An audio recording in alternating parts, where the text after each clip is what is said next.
Bueno, gracias a las empresas que nos acompañan, no es poco, llegaron maquinaria de gran porte, implementos, productos y servicios. Gracias a los empresarios concesionarios de maquinaria y a la gente representante de empresas que están aquí presentes. Vamos a dar inicio a la segunda de la charla, vamos a ser eficientes con este encuentro y por cierto vamos a invitar a una persona que lo hemos escuchado muchas veces y siempre nos cautivó, siempre nos hizo entender las cosas simples y nos adelantó el futuro inmediato, el futuro que puede tener la Argentina. En un país que abre sus puertas a las exportaciones tenemos que conocer qué es lo que tenemos de aquí en más. Vamos a invitar, él es analista, consultor, un currículum de esos extendido y con muchísima voluntad de transmitir conceptos. Licenciado Víctor Tonelli, muchísimas gracias por estar aquí. El auditorio de La Pampa lo espera. Jugador número 2. Muchas gracias. Bueno, buen día a todos. La verdad que es un placer estar acá con muchos amigos. Como arrancó Guarino acerca de su esencia pampeana, la mía es todavía mayor aún, porque tiene 69 años de existencia. Muchos de los que me conocen saben que he pasado mi niñez y mi adolescencia buena parte en Santa Rosa, así que me siento totalmente consustanciado y hoy charlando con algunos amigos, hablando de la seca, le digo, bueno, sí, la verdad que a los pampeanos, nací en Pehuajó, pero me siento pampeano, digo, a los pampeanos no nos asusta demasiado, estamos curtidos, pero aquellas eran secas, cuando las formas de cultivar la tierra hacían que encima metiéramos el arado reja y a partir de septiembre, octubre, cuando empezaba a soplar, como suele soplar, digamos, si no sacábamos los cardos rusos del alambre, teníamos un médano enseguida, ¿no? De forma tal de que gracias a Dios, a la tecnología, al avance y a los conocimientos, las secas se pasan un poquito mejor de lo que se pasaban en el pasado. Así que un solo comentario más, me siento tremendamente orgulloso que el presidente de la Agrícola sea Víctor Tapié, nombre de mi abuelo, es decir, mi sobrino. Así que en eso me dio una enorme alegría cuando pudo asumir y bueno, es parte de la trayectoria de la ganadería que nos une con esta provincia. Yo me voy a... desde acá lo puedo pasar, así vamos avanzando. La idea de la charla básicamente tiene dos componentes con los comentarios que le voy a agregar. Lo primero es tratar de ver cuál es el escenario de la ganadería hoy. Como comentaba a la mañana hace un ratito, digamos, así como en los granos se habla de mercado climático, este año en la ganadería vamos a tener también un mercado con efecto climático. De forma tal de que algunas de las cosas que voy a ir contando tienen ya previstas un impacto climático que por supuesto recién arranca, vamos a ver qué tan largo y qué tan profundo o menos profundo es, pero tiene alguna de las consideraciones ya incluidas como formas del impacto. Y en este sentido, me gustaría que analicemos juntos, digamos, qué pasó con los precios en los últimos 3 años, para entender un poquito dónde estamos parados, hacia dónde vamos y qué es lo que ocurre en general con los ajustes de las dos variables, yo diría, más importantes que tiene la economía argentina, que son la inflación y el dólar. La inflación medida en índice de precios al consumidor y el dólar en este caso oficial. Por eso van a ver cómo a partir de la asunción del nuevo gobierno pasamos de un dólar con el cepo a un dólar libre y hay una trepada importante en su valor, llevado a 100. ¿Qué hace Julio? No te había visto, el papá del presidente. Bueno, digamos, pero uno ve que en definitiva, pasados esos, en general lo que hay es subas o bajas coyunturales, pero que cuando uno mira proyecciones de precios a lo mejor de 10 años, los números tienden a ajustarse mucho y uno ve que acompañan en general estos dos parámetros. ¿Cuál es el parámetro al que la Hacienda ajusta más? El dólar. Salvo en estos temas donde había un dólar ficticio, digamos, y digamos, se dispara porque se le quita el cepo. La verdad es que cuando uno lo mira en términos, si yo hubiera puesto en lugar del dólar oficial, hubiera puesto el dólar, como lo llamaban, dólar bolsa, que en definitiva era un blue consensuado, prácticamente hubieran visto que los precios hubieran estado casi en línea con el dólar. Ahora bien, dicho esto, tomo 3 años porque quería tomar el año previo a la asunción del nuevo gobierno, que anuncia las medidas que ya todos conocemos y que impactaron favorablemente en los precios y en el estímulo del productor. Bien, ahí lo que van a ver en primer lugar es el novillito de consumo. Novillito de consumo para tomar una categoría que sea representativa de lo que mandamos al mercado interno. Yo tomo el ternero porque si bien lidera los precios, en su proporción de oferta de carne es bastante pequeña. Como verán, empiezan a ver como de alguna manera la curva amarilla del novillito de consumo empieza a copiar, después vemos que es lo que pasa al final, la curva del dólar. Y vamos a mirar ahora el dólar de exportación. Y la verdad es que empieza a copiar bastante el dólar, Por momentos lo vemos abajo, por momentos lo vemos arriba, pero cuando uno expande un poquito el periodo que analiza, tiende a equilibrarse siempre, tiende a acompañar el dólar. Disculpen que reitere esto porque después viene el comentario seguido de lo que pienso que va a ocurrir. Y cuando uno ve al ternero de invernada, la situación es diferente. Y es diferente, entre otras cosas, porque hay otras correlaciones de la economía que le pegan más al ternero de la invernada que la inflación o el dólar, y ahora lo vamos a ver en alguna de las próximas diapositivas. Así que sobre eso vuelvo en un ratito. Solo me quería quedar analizando, si ustedes quieren, la posición de los precios del gordo, la amarilla y la rosada, respecto del dólar y respecto del índice de precios al consumidor. Hoy, esto está actualizado a fin de febrero, no han cambiado demasiado los números de esto, con lo cual les diría, las dos categorías están tocándose prácticamente con valores cuasi similares, 36, 37 pesos dependiendo del destino de la exportación y de la calidad del novillito que se vende, y lo vemos a los dos alejados del dólar. El dólar claramente se disparó, ¿Se acuerdan el discurso de Macri del 28 de diciembre? Donde dice, vamos a cambiar nuestras metas de la inflación, que en definitiva lo que transmitía era la preocupación de la industria, que necesitaba un tipo de cambio más competitivo, que claramente iba a tener un correlato en posiblemente algunos puntos más de la inflación, pero que le iban a permitir salir al mundo. Es decir, con un dólar de 17 y pico, como teníamos en diciembre, se hacía muy cuesta arriba. Bueno, el efecto fue, el dólar se disparó y los precios del ganado no acompañaron esa estropada. Si uno sigue con lo que les mencioné, creo que repetí ya 3 veces, que los precios tienden a acompañar el dólar, un poco antes que después los precios acompañarán al dólar. Está claro. Ahora, no lo van a acompañar de la misma manera y al mismo ritmo, y sobre eso vamos a hablar también en las próximas diapositivas. Así que quería arrancar un poco poniéndonos en esa situación para hablar un poco de mercados. Y para hablar del mercado interno, 2 diapositivas que creo que son bastante claras para comprender qué es lo que ocurre en este mercado. La primera, para contarles que en los últimos 25 años la producción de carne, o mejor dicho, la oferta de carne disponible que surge de las faenas de carne vacuna, prácticamente se ha mantenido inalterable. Un poquito más en los periodos de liquidación, un poquito menos en los periodos de retención, pero cuando uno mira 25 años y traza una línea en, si ustedes quieren, 2.800.000 toneladas, más o menos, casi no ha cambiado. No ha cambiado significativamente el stock, tuvimos más, tuvimos menos, pero cuando uno mira la oferta de carne, más o menos no ha cambiado, de carne vacuna.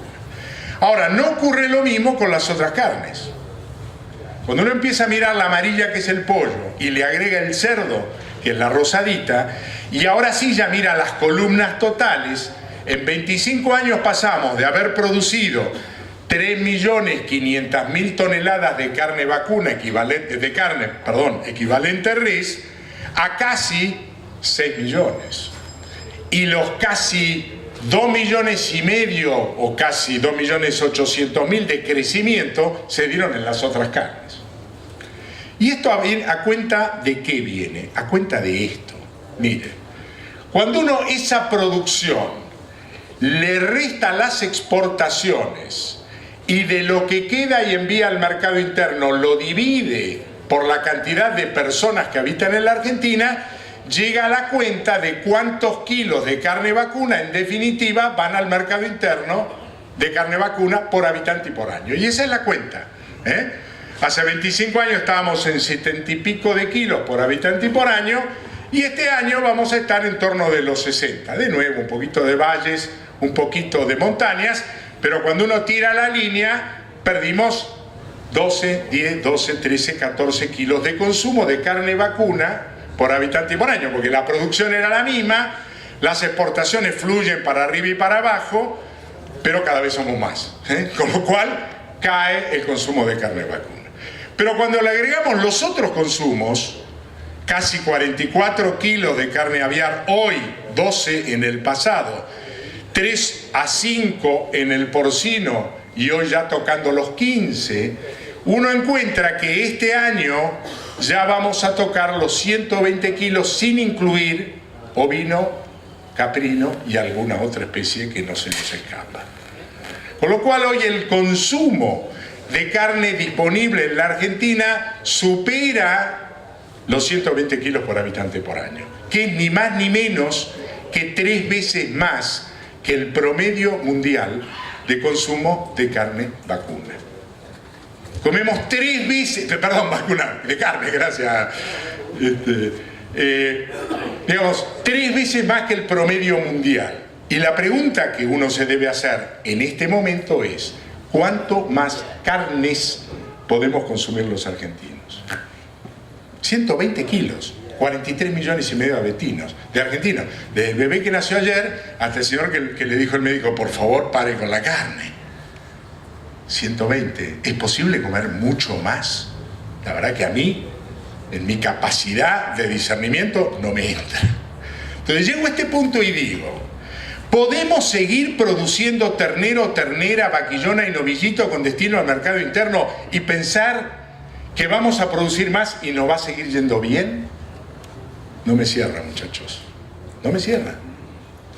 No me cierra. Estaba fenómeno mientras en el 2009, 2010, 2011, 2012, qué sé yo. Pero resulta que los muchachos de las aves siguen creciendo. Y lo de los cerdos ni les cuento. El cerdo viene a un ritmo de crecimiento no menor a 1 kilo, 1,5 kilos por habitante por año. Quiere decir que en los próximos 3 o 4 años vamos a tener 5 kilos más de oferta de carne de cerdo. Y me preguntan quién se lo va a comer. Ahí veía a 2 amigos jugando adelante. Bueno, ellos pueden ser, pero la verdad que no sé si están en condiciones de pagarme lo que yo quiero por esa producción. Se la van a comer encantados, pero no sé si me lo van a pagar. Entonces, quiero dejar esto como reflexión en este punto. Veníamos bien con el negocio del consumo, pero resulta que hubo otros que también lo vieron y empezaron a saturar la capacidad de absorción de la demanda.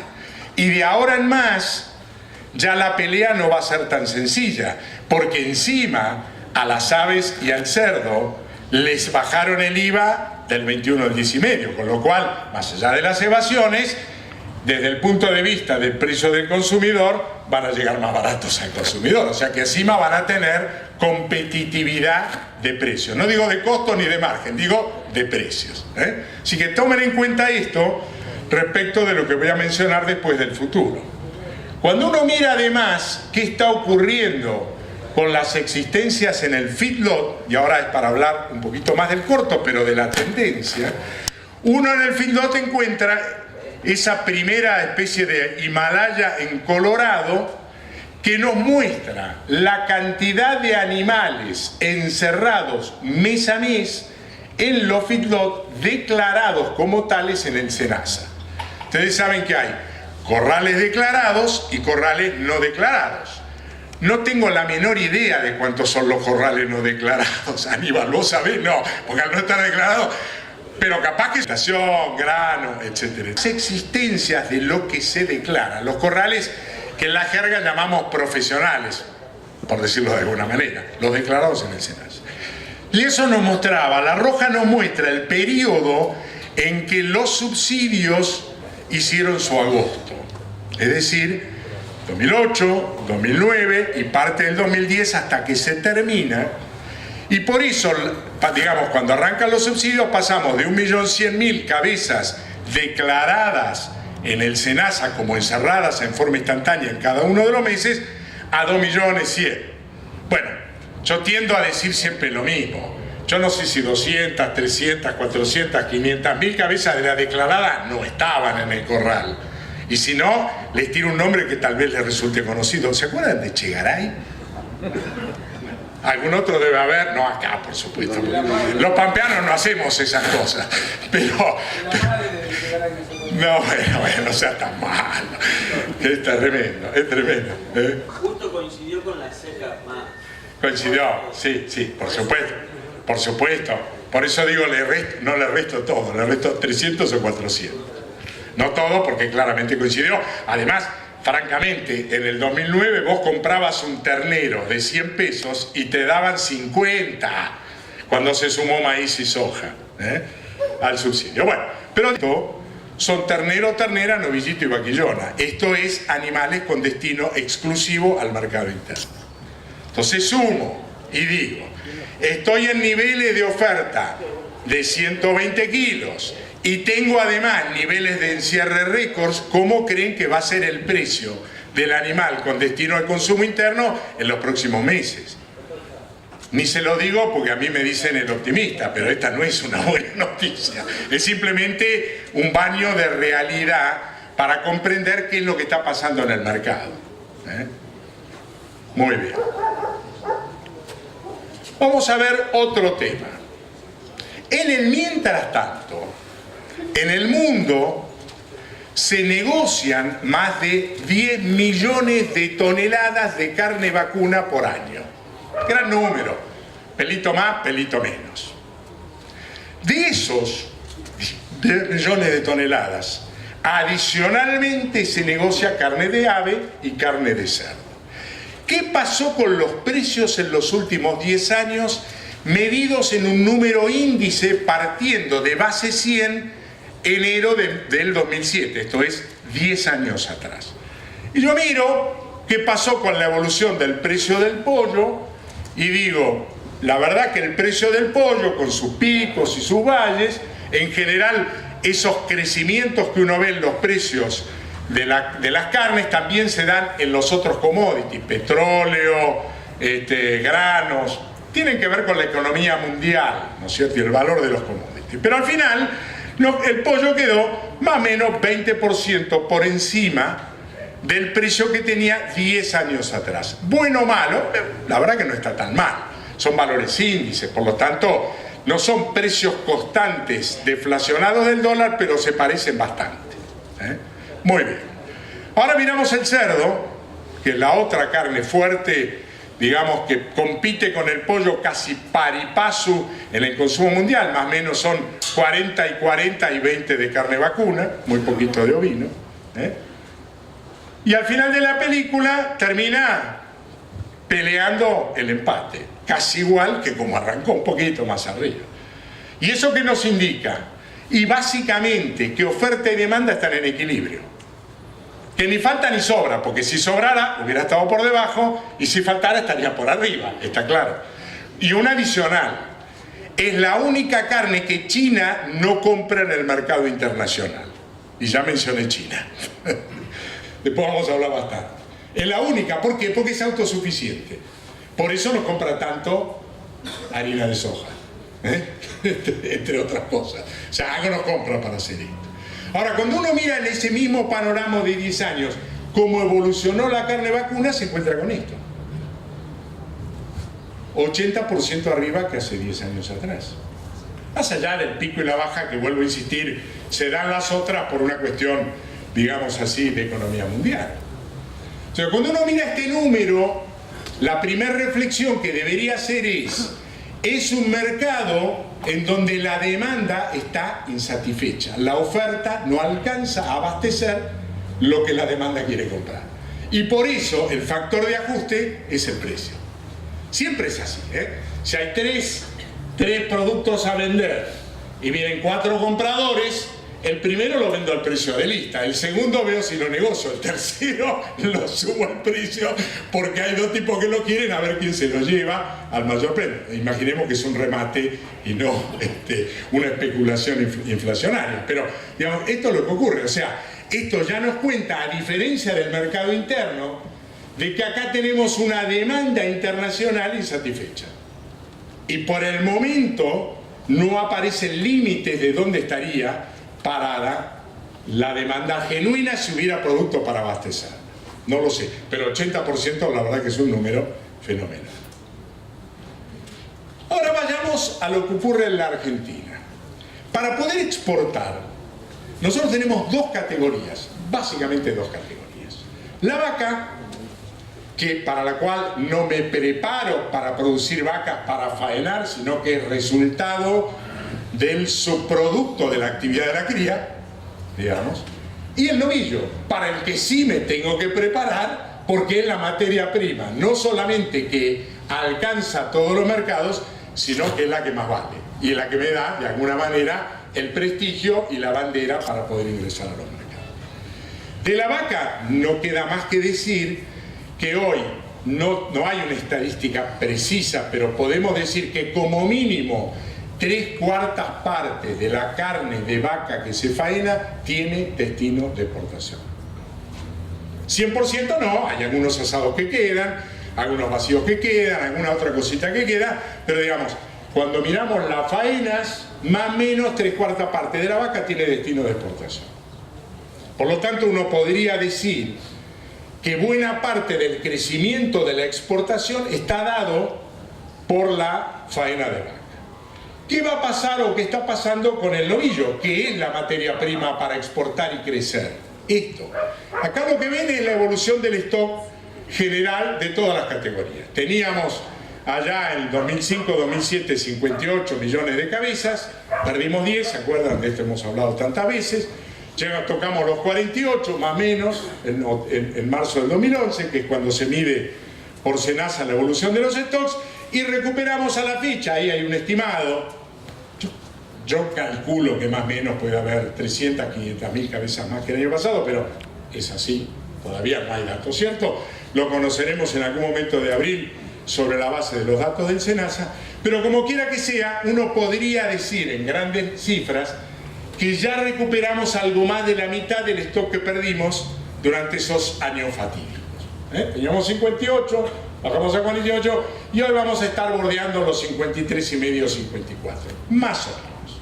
Muy bien. En el mientras tanto, esto es lo que pasa con el novillo. Esto es lo que pasa con el novillo. Esta es la materia prima para exportar. Así que resulta que el mundo quiere carne, mi salida en la exportación, y yo no genero la materia prima para exportar. Si quieren, le agrego más comentarios. Si no les quedó claro, pero me parece que este es el principal problema que enfrenta la Argentina. La Argentina tiene un mercado interno saturado y seguimos produciendo ternero, ternera, vaquillones y novillito gordo para el mercado interno, sin darnos cuenta que vamos camino al precipicio. Y por otro lado, y entiendo las razones, después si quieren las discutimos, pero digamos, no hace falta que me cuenten por qué no hacemos novillos, ya conozco todas las respuestas y ustedes también. Pero la realidad, y esto es un hecho fáctico, no tiene ningún tipo de adjetivo, la realidad es que teníamos, lo van a ver en el eje de la derecha de ustedes, más de 6,5 millones de novillos y este año con suerte vamos a llegar a 2,700,000. Perdimos más de la mitad. Y si no tenemos novillos, ¿qué vamos a exportar? Vaca. ¿Y qué más? Vaca. ¿Y qué más? Y vaca. No hay otra vez. No puedo exportar ternero, no puedo exportar ternera porque no me lo compran. Porque el mercado quiere un determinado tamaño de los cortes nobles para poder presentarlos en un plato con dignidad y cobrarlos como lo cobran, digamos. Yo no puedo poner un ojo, un diámetro, un redondel de un lomo, digamos, y pretender cobrarle 60, 70 o 100 euros el plato a un comensal en un lugar de 5 estrellas, digamos, de un ternero cuyo diámetro con suerte es este. Porque para venderle 200 o 300 gramos le tengo que poner un escarbadiente, si no se me cae. Digo, no tiene razonabilidad. Y eso, nos guste o no, es lo que define por qué la exportación demanda animales que no pesen menos de 120 kilos la res, la media res, por decir un número, para que dé los 3,5 libras del lomo, digamos. Ese es un poco el número. La realidad es que mientras tenemos un mercado de exportación extraordinario, no tenemos materia prima para exportar. Bien. Cuando miramos lo que está pasando con el precio del novillo de exportación, que es, sin duda, la variable por el cual no hacemos novillo de exportación, porque digo, si me lo paga, y podré ser lento, pero no soy estúpido, tarde o temprano lo voy a hacer de alguna manera, ¿no es cierto? Es que lo que está pasando es que el frigorífico o los frigoríficos están cómodos exportando vaca para China. Por eso es que China representa ya casi el 50% del volumen de las exportaciones argentinas. Entonces van reemplazando sus negocios de novillo con negocios de vaca, mucho más este año, lamentablemente, con una oferta de vaca que va a superar lo normal debido a la sequía. Nos guste o no, es una realidad que no podemos ignorar. Razón por la cual los muchachos que dicen, y yo voy haciendo negocio de vaca, si aparece un novillo al precio que me sirva lo compro, pero si no, cierro más vaca, porque la verdad es que en este momento hay más oferta de vaca de la que eventualmente incluso puedo absorber. ¿Me siguen hasta cómo estoy planteando? Muy bien. En 3 meses ocurrió esto, y después de esto les voy a decir qué pienso que va a ocurrir. 8 de diciembre, datos de Valor Carne que compara el precio de los novillos netos de reembolsos o retenciones en el Mercosur.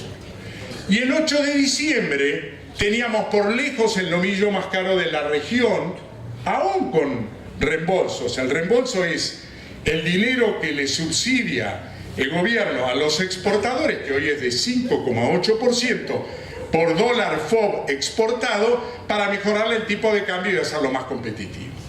O sea que al valor, digamos, del dólar oficial hay que agregarle el 5,8%, que es lo que recibe el exportador. Con un tipo de cambio oficial de 17,28 tenían un precio de 3,35, es decir, pagaban $3,35 al productor el kilo res. 3 meses después, ¿qué pasó? Y el dólar subió a 20,35, datos de antes de ayer. Más reembolsos, y ahora pagan 2,90. Es decir, entre la suba del dólar y un pequeño ajuste que hicieron en el valor, entre comillas iba a decir, se quedaron en el bolsillo, mejoraron su poder de compra un 13,5%. Si recuerdan el primer gráfico de los precios, que les mostraba que el precio tiende a ajustar al dólar un poquito antes o un poquito después, mi reflexión respecto de lo que está ocurriendo hoy es que a poco que se acabe la vaca, tal vez 2 o 3 meses más, no lo tengo idea, que se acabe o que, digamos, baje la oferta extraordinaria de vaca que vamos a tener y que estamos teniendo, y empiece a faltar el novillo, que también está saliendo de los campos porque no hay mucho para bancársela, y el costo del maíz hoy no te viabiliza tenerlo 2 o 3 semanitas más en el fildón, viste, cuando está palo y a la bolsa, porque si no te come vivo, es parte de este poder de compra, va a ir a precio. Entonces, cuando ayer estuvimos analizando esto con un par de exportadores. Bueno, ¿qué va a pasar con el precio? Nadie sabe, si yo lo supiera. Pero digamos, cuando uno pone todas las variables y analiza lo que ha ocurrido y lo que puede ocurrir, dice, mire, cuando pase la ola de oferta de vaca, insisto, no sé cuánto será, pero digo, me pongo un objetivo, no sé, 1 de junio, por decir algo, todavía tenemos abril y mayo, vienen los tactos, va a salir la vaca, la del norte todavía es un poquito más tardía. Bueno, digamos, 1 de junio, y ya la oferta de novillo no sea la que soy, es muy probable que los 63 pesos, por poner un número por kilo res que está pagando hoy el exportador, puedan ser 68, 69 o 70. 68 o 69 significarían más o menos 10%. Yo no digo que vuelquen todos, a lo mejor vuelcan el 5 o el 8. En realidad no lo vuelcan. El mercado lo lleva a volcarlo. Es decir, nadie paga más de lo que debe.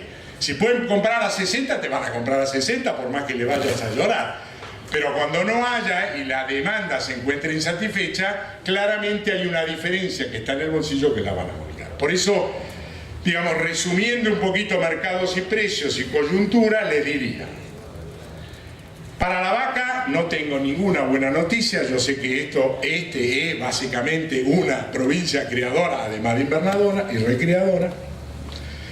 Para la vaca vamos a tener aluvión de vaca. Todavía los tactos no están.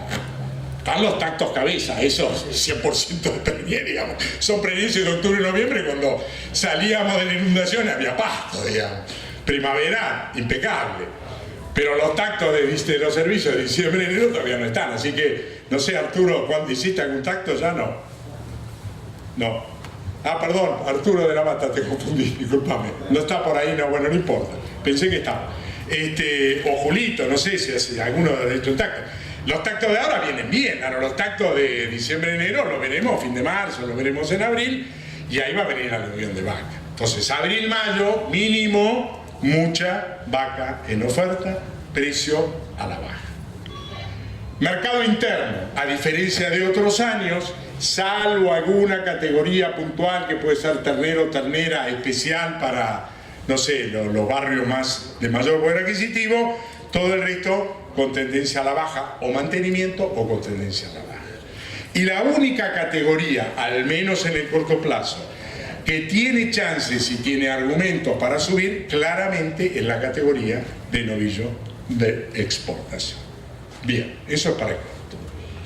Para el ternero, bueno, no hace falta que yo les cuente, pero ahora vamos a ver algo. Este gráfico es un gráfico, yo diría, casi de manual. 7 años promedio de oferta, la curva roja, de estacionalidad de la oferta significa qué porcentaje de la venta total del año se produce en cada uno de los meses del año. Es decir, si yo vendo 100 terneros en el año, en la Argentina, en el mes de enero, sobre el eje de la derecha de ustedes, se vende más o menos el 5%. ¿Cuándo se vende más? Y en el mes de abril. ¿Cuánto? Y alrededor del 15% del total del año. Y cuando uno suma abril, mayo y junio, se encuentra que en esos 3 meses se concentra el 42-43% de la oferta total del año. Razón por la cual, digamos, la primera lectura que uno debe hacer, si está en este negocio, es que los 3 meses que vienen son los 3 meses de mayor oferta del año de ternero. Más allá de que se adelante un poquito o no se adelante un poquito, cuando uno traza las curvas anuales, no hay grandes diferencias. Todas copian más o menos el mismo dibujo. La otra curva es la curva de precios. Deflacionados para poder compararlos a lo largo de 7 años. Están ajustados por el índice de precio al consumidor o ajustados por la inflación, como ustedes quieran. Cuando uno los ajusta, obviamente da lo que ya todos sabemos. A mayor oferta, menor precio. Nada que no sepamos. Solo que hay un pequeño ajuste respecto del momento de la mayor oferta. El menor precio se da 1 o 2 meses después de la mayor oferta. Y simplemente, tan simple como, para entender por qué ocurre, es que arrancaban, este año no va a ocurrir, arrancaba el periodo del otoño con los feedlot bastante vacíos. Empiezan a llenar con cierta avidez y a medida que se van llenando, empiezan a negociar a menor precio lo que les queda por llenar. Y por eso, en general, uno encuentra que la mayor oferta se da en abril y mayo y el menor precio toca el mes de junio. Este año es probable que toque mayo, no lo sé, se están anticipando un poco las ventas, así que lo veremos. Como quiera que sea, Este gráfico lo puse para hacer una reflexión. Si yo en lugar de vender en mayo-junio, y lo que digo es una utopía, no es que sea de Excel y uno lo pueda hacer al día siguiente, pero digo, si uno tiene, no es el año, si uno tiene, digamos, un régimen de lluvia normal, una reserva de aguas normales, y se encuentra entre dos gruesas, la verdad que hacer lo que se llama en la jerga ganadera, así lo llaman por lo menos los ganaderos, el barbecho cubierto, que es una sembra de umberdera entre gruesas, digamos, me permitiría correrme o retener parte de estos terneros y venderlos allá en noviembre, cuando ya ese barbecho cubierto lo vuelvo a utilizar en agricultura, o directamente un verdeo de invierno, o lo que cada uno pueda, si es que tuvo o pudo hacer reserva. En cualquier caso, además de meterle más kilos, mejoro en términos de moneda constante 10 puntos. Y no es poca cosa. Entonces digo, ¿vale la pena el esfuerzo? Es para reflexionar, no digo que haya que hacerlo. No hay dos campos iguales, no hay dos productores iguales y no hay dos circunstancias iguales. Con lo cual, cada uno verá cómo le aprieta el zapato. Pero digo, correr la venta, desestacionar la venta y salir de puerta 12 a 4 o 5 meses después tampoco es un viaje a la luna. Piénsenlo.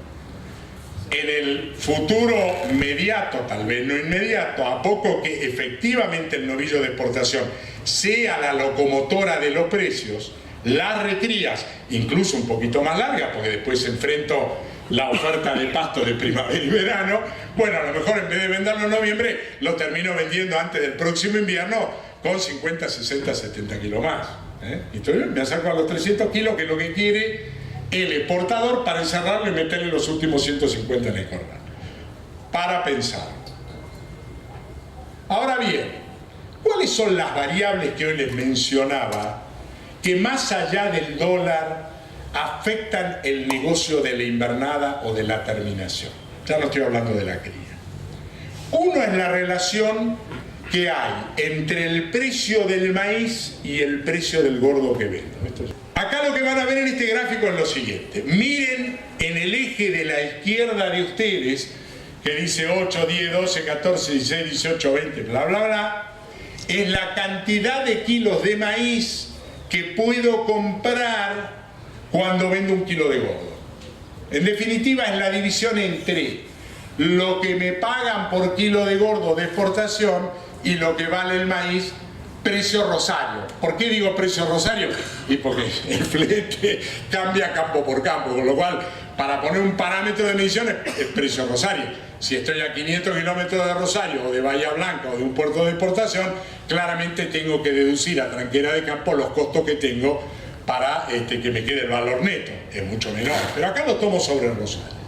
Y sobre el Rosario uno lo que ve es que a principios del año 2014, con un maíz que valía uno y la mitad del otro, los negocios del engorde eran muy complicados porque el maíz era tremendamente caro. Acá ya había una influencia de precio internacional.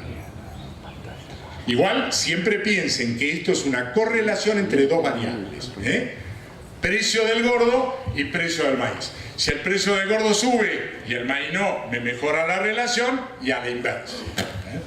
Muy bien.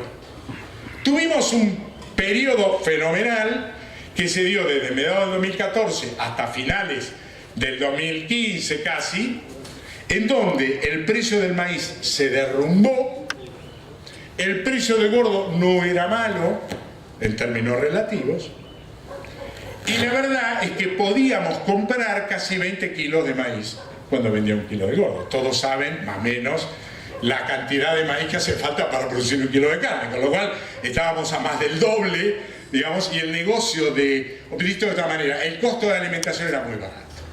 Muy bien. Ahí después ya bajamos. Este año, a principio de año, tuvimos una buena relación, llegamos a tocar 14, 15 a 1, que es muy buena, y ahora, con un maíz que ya a 3.400, llegó a tocar 3.600, y como vimos un gordo de exportación que hace 3 meses que no se mueve, bajamos a casi 10 a 1, o 10 y moneda. Lo que nos pone en una situación muy compleja, porque cuando vendo el producto y lo relaciono a mi costo de alimento, el alimento es muy caro. Por eso enfrentamos ese otro problema. Digamos, decir, ¿qué hago con el novillo? Tengo un novillito, ¿qué hago? Lo vendo, sí, pero no me gusta lo que me pagan. Entonces lo voy a llevar a un corral. ¿Y cuánto me cuesta el kilo producido? Mire, muchachos, 35, 36, 34, 38. Depende de qué tan lejos esté del puerto. Si me alejo del puerto me va a salir menos, después tengo más flete. ¿No es cierto? Pero son ecuaciones que hay que mirar. Con lo cual, hoy uno de los principales problemas que enfrenta, digamos, el invernador es que su ecuación respecto del costo de alimento está complicado hasta que algo ocurra. Y pueden ocurrir dos cosas: o que baje el maíz o que suba el gordo. Y de las dos, en términos de exportación, lo más probable es que suba el gordo. ¿Qué va a pasar con el maíz? No soy especialista, tráiganlo a Carlitos Echepare o al que quiera, pero mi sensación, por lo que está ocurriendo estos días y por lo que está ocurriendo en el mercado internacional, es que es probable que el maíz tienda a calmarse un poquito. ¿Está claro? No quiero decir que va a bajar a 3.000, 2.800, no tengo la menor idea. Lo que digo es, si en Estados Unidos está bajando y acá ya arrancó la cosecha de primera con buenos rindes, la de segunda va a ser un horror, y el mercado empezó a bajar de 3.600 a 3.400, es que hay una señal que el nuevo maíz empieza a dar cierta tranquilidad a los consumidores y es probable que baje algo. Así que, nada, tengan en cuenta que esta relación en los próximos meses puede mejorar. Pero no era eso lo que les quería decir. Lo que les quería decir es que el ternero de la invernada, además de todas las otras variables, casi copia la relación maíz-novillo. Ahí está. Acá lo que van a ver sobre el eje de la derecha de ustedes es cuántos kilos de novillo tengo que poner arriba de la mesa para comprar un kilo de ternero. Esto es la relación entre el precio del ternero y el precio del novillo. Digamos hoy, para poner un número, un ternero de 40, 41 pesos, 42 pesos, 39, qué sé yo, depende del peso y la calidad, pero digamos 40 pesos. Y un novillo de 36 pesos, para ponerlo creo yo. ¿Qué me da hoy? 1.10 a 1. Me da un poquito menos hoy incluso. El novillo de exportación está más cerca de los 37. De hecho, hoy me da ahí 1.7, uno parecido a eso. Eso ya está calculado a marzo, al fin de la semana pasada. Ahora bien, más allá de ese número, fíjense ustedes cómo de alguna manera la relación del costo de compra-venta o costo de reposición copia al costo del alimento. Cuanto más barato es el alimento, cuanto más maíz puedo comprar, más puedo pagar el ternero. ¿Por qué? Porque me encuentro junto con otros productores de maíz que están lejos del puerto o medianamente lejos del puerto. Pongo Salta para poner un ejemplo, en donde su maíz de 3.400 hoy, puesto en el campo, con suerte sacan 1.800, 1.900. ¿Qué dice ese tipo? Minga que se lo voy a dar a Moyano es un muchacho. Lo transformo yo en carne. Y para transformarlo en carne, ¿qué hago? Salgo a comprar ternero. Junto con mis vecinos y otros más que tienen la misma ecuación. ¿Qué pasa con el precio del ternero? Pim, para arriba. Entonces, cuando miran las relaciones de precio, tengan en cuenta la oferta, tengan en cuenta, por supuesto, los costos relativos, pero lo que más define el precio de la invernada es la relación maíz-novillo. No lo subestimen. Bien. Esto lo paso, ya lo hablé. Vamos a hablar un poquito del mercado internacional porque ya se me está acabando el tiempo. Miren, cuando uno mira las exportaciones argentinas, y sobre esto nada más que este flash, después no me meto más en esto, voy a ver otras cosas. Digamos, si uno mira qué pasó en el 2017, estos fueron la participación del volumen total exportado por cada uno de los mercados principales. 46% a China, casi 20% a Europa, casi 15% a Chile, casi 10% a Israel, más o menos 4% a Brasil, un poquito a Rusia y el resto, en el conjunto de todo lo demás, no me paso del 5%. Es decir, hoy Argentina tiene muy concentrados sus destinos comerciales, en donde China es claramente y por lejos la locomotora de las importaciones. Este de enero, que es el primer dato de este año, pasamos el 50%. Obviamente vaca, ¿no? Son los periodos de más oferta de vaca y más China. Ahora, cuando lo miramos en valor total de lo facturado, pese a que Europa era bastante menos que la mitad de China, en valor de exportaciones supera el 35%. China es básicamente carne de vaca, exporta el 45 o 46 del volumen, no pasa del 30 de la facturación, y el resto en general mantiene más o menos el promedio. Este es el mercado mundial de los 10 millones de toneladas y la participación de cada uno de los mercados en los 10 millones de toneladas. Ya me olvido de Argentina por un minuto. Y acá van a ver, Estados Unidos lidera, con casi el 17%. China ya es el segundo. Hace 7 años China no importaba carne vacuna. 7 años. Este año va a importar cerca de 1.800.000 toneladas. O sea, va a seguir subiendo su participación. Japón, Corea del Sur, Rusia, Hong Kong, bla, bla, bla, bla, bla. ¿Por qué tengo los dos colores además de que me gusta España?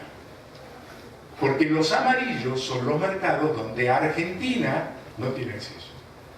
Y cuando uno lo suma, representan ni más ni menos que el 40% del mercado mundial.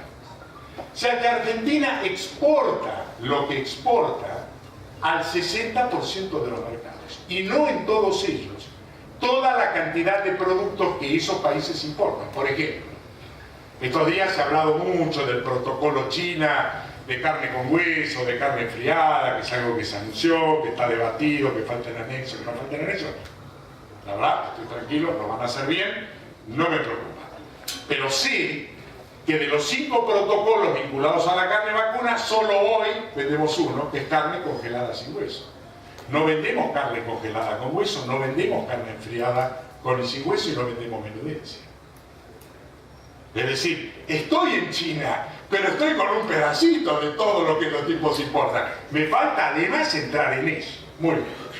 Y cuando digo esto, ¿a dónde apunto? Digo, miren, la verdad es que Argentina está trabajando para abrir estos mercados. Y me consta que después, digamos, de las políticas restrictivas a las exportaciones del gobierno pasado, este gobierno está francamente decidido a abrir mercados y a volver al mundo. Pero no es fácil. Podemos ir todos los días a visitarlos, podemos instalarnos allá, pero los tipos tienen sus tiempos, tienen sus políticas proteccionistas, tienen sus requerimientos, y la suma de todo eso hace que los avances, a pesar del esfuerzo, sean lentos. Entonces hoy nos encontramos con que en Estados Unidos llevamos ya 2 años y medio de aprobación de los protocolos, pero sin decisión política de apertura. Y charlamos con algunos hoy, qué lástima que Obama no se quedó unos meses más, porque estaba al filo de la firma, ya estaba acordado políticamente. Viene Trump, para todo, bueno, la otra película ya la conocen, con lo cual, digamos, yo los años que pasó decía, Estados Unidos ya está, y estaba, ya viene, pero no venía. Y ahora les digo, no tengo la menor idea cuándo se puede abrir. Puede ser mañana o puede ser el año que viene, porque la verdad no hay nada técnicamente que lo impida, es un tema político de protección. Canadá ya está abierto, pero no le puedo exportar por barco porque tengo que tocar un puerto americano, por lo tanto, digamos, hasta que Estados Unidos no me habilite no puedo exportar a Canadá. Y Canadá y Estados Unidos son el 22% del mercado mundial de la carne. No es cualquier cosita, es el 22%.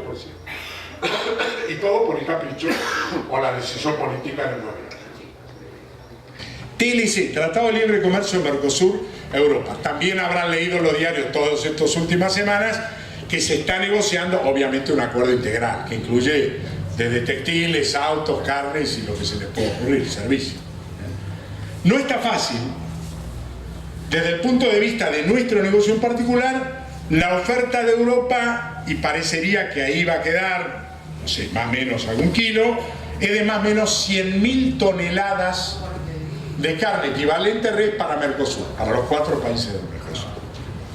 Que en principio habría un acuerdo, digo en principio, porque estas cosas después hay que firmarlas, que se distribuiría en partes iguales para cada uno de los 4 países. Así que si esto fuera así, Argentina recibiría 25.000 toneladas de equivalente res con hueso, que son más o menos 15.000 toneladas de carne peso producto, que es la mitad de la cuota Hilton.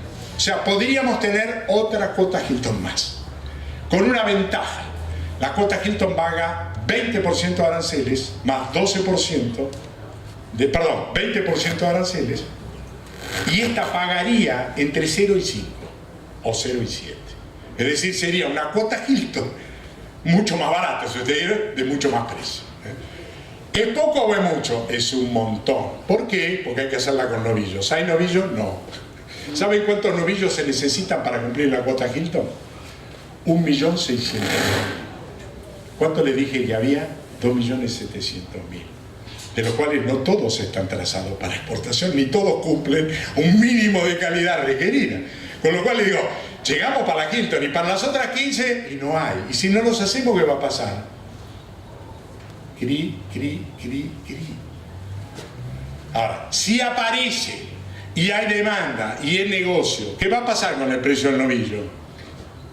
Va a subir, muchachos. ¿Cuándo? No sé. Pero va a subir. Entonces cuando me dicen, yo vos sos un optimista empedernido, es que no puedo no serlo. Yo digo, tengo un mercado que quiere más de lo que puede, de lo que recibe. Que me está pagando, ya me lo muestra, todos los días un peso más. Me paga más, porque quiere más. Como no hay, paga más. Que quiere comprarme. Que tengo todavía el 40% del mercado mundial para agregar. Y encima con estos adicionales, la verdad es que no hay forma de ahorrarle. 2 más 2 da 5, muchachos, no da 4. Es excesivo el optimista y en el medio los argentinos, como dijo Alfredo. Puede ser que lo aprovechemos o puede ser que el tren pase y nos quedemos dormidos en la estación. Y la verdad, pueden ocurrir cualquiera de las dos cosas. Pero el mercado nos está dando una oportunidad extraordinaria y eso es lo que sostiene mi optimismo.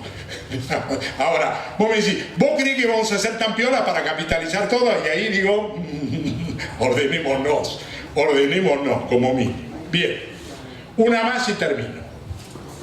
Esto lo quería mostrar para que entiendan por qué crece como crece el mercado internacional centralmente en Asia y centralmente en China.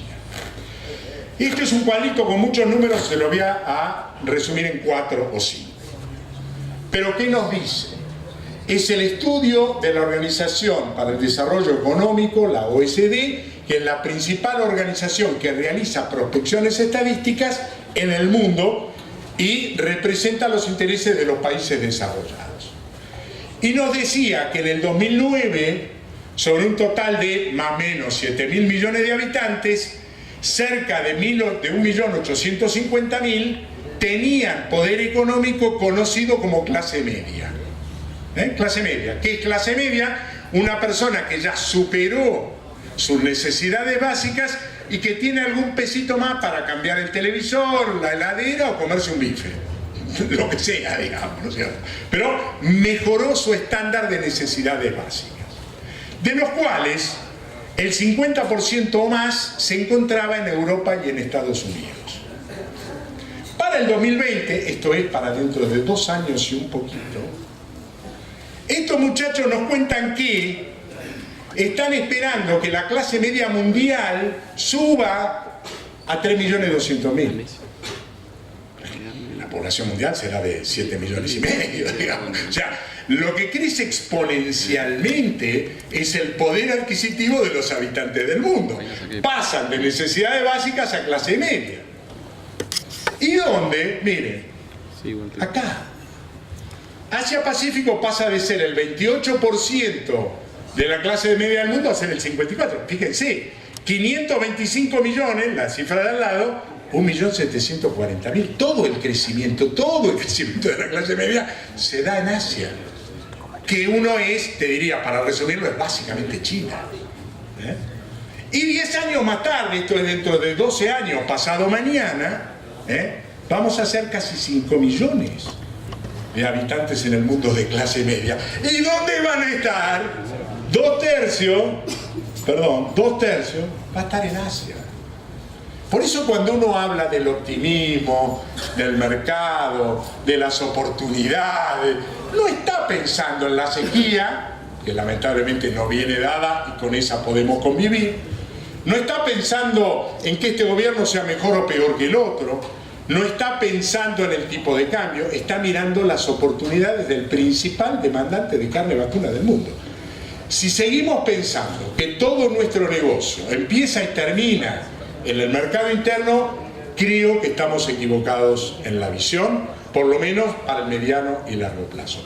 Yo con esto termino, me abusé del tiempo, les agradezco la paciencia y si hay preguntas, encantado, y si no, para cuando dispongan los organizadores. Muchas gracias.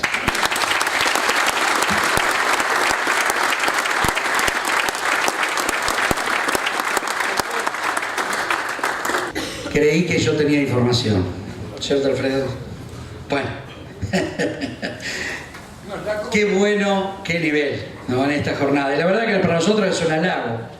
Pasó, estuvo con ustedes, espero que lo hayan disfrutado. Como siempre decimos, los visitantes son para tomar cosas, conceptos, aplicarlo. Algunas cosas se aplicarán, otras no. Pero lo importante es que usted sepa que lo que no puede aplicar en su campo no va. Entonces vaya sobre lo seguro, muchos de los conceptos. El 29% o el 100% de ambos se puede aplicar. Le vamos a hacer entrega al obsequio, al número 2 del equipo. Bueno, Víctor, es la camiseta. Ahí está,